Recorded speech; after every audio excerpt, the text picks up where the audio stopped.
Hello bachcho, let's read the question, and the question here it is that which respiratory disorder it is characterized by inflammation of bronchi and bronchioles. Options are asthma, emphysema, tuberculosis, diphtheria. So student यहाँ पर अगर हम लोग की concept की बात कर लेते हैं सबसे पहले, so वो क्या है स्टूडेंट, that respiratory disorders मतलब ऐसे डिजीजेस जो कि रेस्पिरेशन के प्रोसेस में प्रॉब्लम क्रिएट करते हैं। अब हमें पता है कि रेस्पिरेशन में डिफरेंट ऑर्गन्स आते हैं, जैसे कि नोज हो गया, ठीक है, जो मेजर ऑर्गन है वो लंग है। तो अगर कोई भी ऐसी प्रॉब्लम जो इससे रिलेटेड है वो रेस्पिरेटरी डिसऑर्डर्स में आ जाती है, ठीक है। अगर हम बात करते हैं यहाँ पर अभी हमारी ऑप्शंस की, तो पहली हमारे पास है asthma.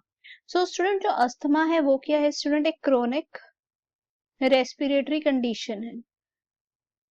That could be here a respiratory condition जिसमें क्या हो जाता है, इन्फ्लेमेशन हो जाता है, इन्फ्लेमेशन हो जाता है, इवन नैरो हो जाती है, ठीक है। नैरो हो जाता है, क्या नैरो हो जाता है, जैसे कि ब्रोंकाई या फिर ब्रोंक्योल्स।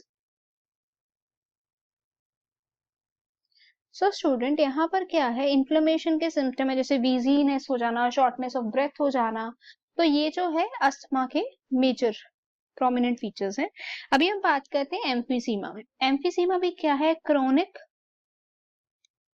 ऑब्स्ट्रक्टिव पल्मोनरी डिजीज है। मैं फुल फॉर्म भी यहाँ पे आपको लिख देती हूँ, that is chronic obstructive pulmonary disease. So considering here you know that ये जो है ये लंग्स को, इनमें क्या होता है, एयर सैक्स जो होते हैं that is known as alveoli, ठीक है। एल्वेलाई जो है वो डैमेज हो जाते हैं जिसकी वजह से प्रॉब्लम आती है एक्सचेंज ऑफ गैसेस में। नेक्स्ट हमारे पास है third disease, that is what, tuberculosis. So अगर हम बात करते हैं ट्यूबरकुलोसिस की, दैट इज टीबी, ठीक है। ये एक इन्फेक्शियस डिजीज है, this could be infectious disease जो कि बैक्टीरिया के इन्फेक्शन की वजह से होता है। The last here it is D, वो है हमारे पास diphtheria.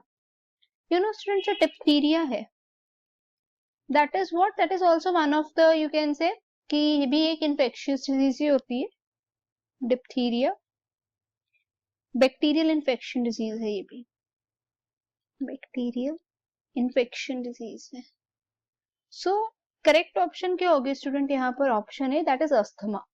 Hope it is clear, thanks for watching.